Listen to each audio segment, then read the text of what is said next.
Salut à vous tous, bienvenue dans votre très belle émission. Nous sommes très heureux de partager ce moment exceptionnel. Comme vous le savez très bien, nous allons justement revenir sur beaucoup de questions en ce qui concerne le sport en République démocratique du Congo. Merci à vous tous de nous porter également dans vos cœurs. Merci à vous tous de nous écrire des messages, de nous appeler, de poser des questions concernant bien sûr les développements du sport en République démocratique du Congo. En tout cas, nous sommes très heureux et dans la joie justement d'être là à chaque fois qu'il faut pour vous apporter également les informations un peu plus certifiées concernant le football congolais. Nous sommes à quelques jours, à quelques heures du démarrage de la 35e édition de la Coupe d'Afrique des Nations et puis nous sommes à 2 jours du match RDC contre le Bénin. Nous allons justement revenir avec beaucoup de questions en ce qui concerne la République démocratique du Congo. Vous allez comprendre ensemble avec moi que le Congolais ont pu également s'entraîner hier du côté bien sûr des Rabat, avant bien sûr de faire la reconnaissance du terrain quelques jours avant, justement concernant également la conférence de presse d'avant-match qui reste également le plus redoutable pour les Léopards de la République démocratique du Congo qui vont affronter justement cette très belle formation du Bénin, des Garnottes Roux. Je me rappelle bien dans une interview que je suivis, cet entraîneur français ou belge, si je ne me trompe pas, a pu également manifester son intérêt de prendre la RDC comme une grande nation, comme une nation qui est déterminée, comme une nation prête pour cette Coupe d'Afrique des Nations, parce que il avait bien évidemment livré 2 matchs aussi cruciaux et importants concernant bien sûr la qualification à la Coupe du Monde 2026, alors qu'il est donc qualifié pour le tour suivant, c'est-à-dire les tours suivants et derniers. Donc, il faudrait justement voir les choses un peu plus avec un œil beaucoup plus regardant pour savoir également certaines histoires qui se passent avec le Léopard de la République démocratique du Congo. Mais entre-temps, la délégation congolaise va bientôt aussi prendre la direction de Maroc, précisément à Rabat, pour participer à cette Coupe d'Afrique des Nations. Pourquoi pas aussi nous allons nous battre pour être là. Question de vous informer des prêts concernant également les grandes affiches qui va donc avoir lieu dans cette Coupe d'Afrique des Nations. Laisse-moi également vous raconter après l'entraînement, aucun joueur est signalé blessé, pas de souci à l'infirmerie jusqu'à là parce que beaucoup de gens s'inquiétaient pour la santé, pour l'état de forme de Axel Tuanzebe. Axel Tuanzebe, je vous confirme qu'il est justement prêt pour tout le match de la RDC, déjà dans les diagnostics du côté bien sûr de Burnley. Ils ont parlé également qu'il va être prêt pour le 21. Donc c'est dimanche, il est d'office quasiment prêt, raison pour laquelle Sébastien Desabre l'avait gardé. C'est vrai qu'il était en retard pour rejoindre également la sélection, mais le joueur est donc prêt pour jouer avec la République démocratique du Congo. Peut-être que dans le premier match, ça sera également la paire Chancel Mbemba et Axel Tuanzebe dans l'axe central de la République démocratique du Congo. Donc, nous allons justement vous parler aussi de cette question de shooting. Vous allez voir dans les images, la RDC va faire le shooting maillot et de son maillot officiel qui a été justement rendu public la journée de ce samedi 20 décembre 2025 dans les différentes plateformes de la Fédération congolaise de football association et avec de ses partenaires. Mais beaucoup de questions reviennent également à la problématique de ce maillot, tout ça. Les autres joueurs ont des maillots qui sont un peu, je pourrais dire, pas identiques. C'est ce que beaucoup de gens, c'est plein en fait de ce genre de Umbro, alors que les designs n'est pas quasiment bon, mais est normal, mais il fallait faire juste des petites modifications dans le maillot de la RDC parce que nous avons également la Coupe du Monde, nous avons également le barrage pour le mondial. Alors, il faudrait justement réfléchir sur des petites modifications pour nous proposer un maillot exceptionnel lors de la Coupe du Monde 2026. Alors, je me pose des questions. Est-ce que c'est avec ce même maillot qui crée déjà confusion sur la toile concernant également le bras, il y a des lignes rouges avec lesquelles les joueurs ont fait les shootings, mais ce qui a été publié n'a pas des lignes rouges. Donc, il y en a beaucoup de choses, beaucoup de confusion concernant bien sûr cela. Alors, nous allons rester sereins pour justement bien réfléchir sur ça et parler de tout ce qui se passe également autour de ce maillot. Est-ce que les gens de la marketing de la fédération font un boulot énorme ou bien leur boulot est rempli de tâches? pourquoi, et on va justement avoir l'occasion de bien vouloir échanger soit avec ce responsable et puis bien évidemment réfléchir ou revenir avec tous ces gens qui travaillent d'arrache-pied pour la réussite bien sûr de l'équipe nationale congolaise. On va justement prendre certaines histoires, hein, parce que il y en a plein. Il faudrait justement aborder beaucoup de questions. J'ai parlé de l'infirmerie, j'ai parlé de l'état de santé de l'équipe nationale. L'équipe nationale se porte bien. Et puis, on va bien sûr parler de quelques propos de Youssouf Mouloubou qui voit la RDC faire le nécessaire, lui qui a été promis de bien vouloir travailler en collaboration avec le staff technique de Sébastien Desabre. Malheureusement, il, de son côté, n'est pas du tout là avec la RDC. Quelque chose beaucoup de plus inquiétant. De quoi s'inquiéter pour nos léopards de la RDC. Vous le savez très bien, avec cette génération qui se donne d'arrache-pied pour bien évidemment donner un peu du fil à retordre pour la République démocratique du Congo, c'est booster, donner un peu un coup de pouce avec tout ce qu'ils sont en train justement de faire après.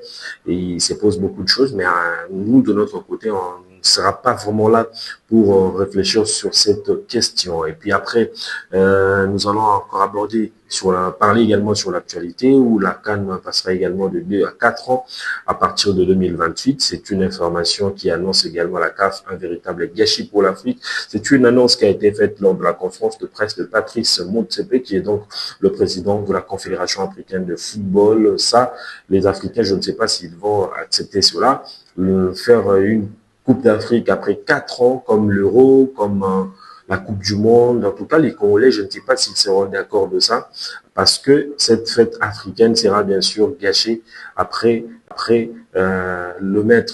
mettre cette édition pour 4 ans. Je ne sais pas si vous partagez aussi les mêmes avis. Vous croyez que la RDC doit à tout prix jouer une Coupe d'Afrique après 4 ans? Vos commentaires, lâchez-vous en commentaire, posez vos questions, dites ce que vous pensez de ça. Moi, de mon côté, je crois que c'est pas intéressant. Nous, on a un format de 2 ans. Pourquoi ne pas rester dans le 2 ans? Il y en a plein de gens qui ont pu se plaindre pour l'ingérence également de la FIFA. Tout ça, c'est pour coincer un peu le football africain. D'ailleurs, on vous met les 15 pour la compétition qui démarre le 21, le stage. Donc, 5 jours de stage. C'est une façon également de coincer, de rendre un peu moins visible le football africain, puisque avec cette compétition qui reste le 3e sur le continent, et pardon, le monde entier, c'est aussi une façon de touffer le football africain. Alors, tout le monde veut voir également le football africain aller un peu plus de l'avant. Donc, nous attendons également voir beaucoup de choses à faire également, beaucoup de choses s'arranger, des modifications qui peuvent apporter du nouveau, du son neuf dans le football africain. Donc, c'est vraiment le plus intéressant. Et puis, après, nous allons vous donner un info sur les 10 pays également le plus participé à la Coupe du Monde. Le tout premier, c'est l'Égypte avec 27 participations sur les 35. La Côte d'Ivoire avec 26 participations sur les 35. Et le Ghana, 24 participations. Qui est à la 3e position. À la 4e, c'est le Cameroun avec 22 participations. La Tunisie, 22 participations. Le Nigeria, la RDC, 6e et 7e avec 21 participations chacun. Et l'Algérie, pardon. Ensuite, la RDC, 8e avec aussi 21 participations. Le Maroc, 20 participations. Et la Zambie, 19 participations, nous, vraiment, sur les 35. Donc, la RDC a donc 21 participations. Et puis, l'information que tous les Congolais sont donc d'accord avec ça, c'est que l'arbitre international congolais Jean-Jacques Ndala sera au sifflet du premier match de la Coupe d'Afrique des Nations ce dimanche entre le Comore et le Maroc, pays organisateur. Ça sera également à partir de 20h heure de Kinshasa où nous allons suivre cette très belle affiche qui sera également arbitrée par l'arbitre international congolais Jean-Jacques Ndala. Quoi de plus normal pour cette grande fête du football africain. Donc c'est vraiment le plus intéressant. Mais aussi, on a fait également un stade assez énorme sur les joueurs les plus âgés dans la sélection nationale congolaise. Il n'y a que 2 joueurs qui sont plus âgés. On prend les cas de Sepo Bakabou et puis de Gaël Kakuta qui ont 34 ans. Donc, la tanière reste un peu plus bien puisque les choses se passent vraiment comme il se doit. Donc, nous sommes complètement arrivés à la fin. Le propos de Constant Omari, c'est quelque chose qui dérange également la toile. Hein. Donc, à chaque fois qu'il sort dans ses sorties médiatiques, ça fait toujours l'hécatombe. Constant Omari ne dit toujours pas de choses bien. Donc, c'est très difficile, c'est très compliqué. Il y a des choses qui s'est dit déjà sur ça. Et puis, il y a une image aussi qui est sortie sur les réseaux sociaux avec un Chinois qui déjà est en train, bien sûr, des... Donc, c'est vraiment le plus intéressant. Mais aussi, on a fait également un stade assez énorme sur les joueurs le plus âgés dans la sélection nationale congolaise. Il n'y a que 2 joueurs qui sont plus âgés. On prend les cas de Cédric Bakambu et puis de Gaël Kakuta qui ont 34 ans. Donc, la tanière reste un peu plus bien puisque les choses se passent vraiment comme il se doit. Donc, nous sommes complètement arrivés à la fin. Le propos de Constant Omari, c'est quelque chose qui dérange également la toile. Hein. Donc, à chaque fois qu'il sort dans ses sorties médiatiques, ça fait toujours l'hécatombe. Constant Omari ne dit toujours pas de choses bien. Donc, c'est très difficile, c'est très compliqué. Il y a des choses qui s'est dit déjà sur ça. Et puis, il y a une image aussi qui est sortie sur les réseaux sociaux avec un Chinois qui déjà est en train, bien sûr, de faire le nouveau maillot de l'équipe nationale congolaise. On attend. Si c'est là une confirmation, on va justement déjà donner notre information et puis coincer à ce que les choses ne se passent pas comme ça. En tout cas, c'est vraiment pas intéressant. Donc, j'aimerais justement revenir sur la tenue de nos léopards de la RDC. Les léopards vont s'habiller en tenue traditionnelle pour ce mardi, donc pour son premier match. En tout cas, ça sera vraiment très, très intéressant de voir également nos léopards de la RDC s'habiller en tenue justement traditionnelle de la République démocratique du Congo. On va justement finir cette très belle émission avec cette information de Constant Omari. Constant Omari, vous le savez très bien, l'ancien président, euh, l'ancien président l'ancien président de la Fédération congolaise de football, association qui a pu également livrer une interview en disant sur la participation de la RDC en cette Coupe d'Afrique des Nations.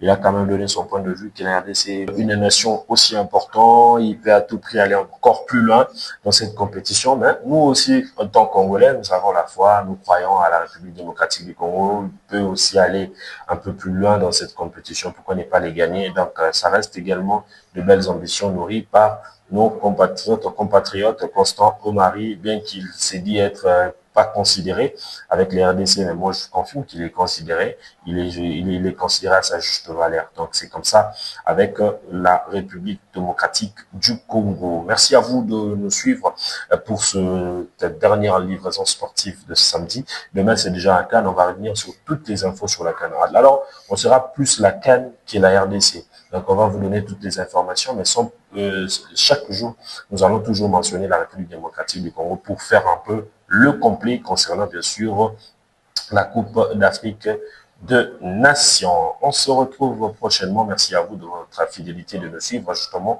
et partager ce moment exceptionnel. Bon week-end à vous. Et sinon, restez-nous fidèles et surtout, abonnez-vous, partagez nos vidéos, lâchez-vous en commentaire si vous avez des réactions pour nous donner également la force. Merci.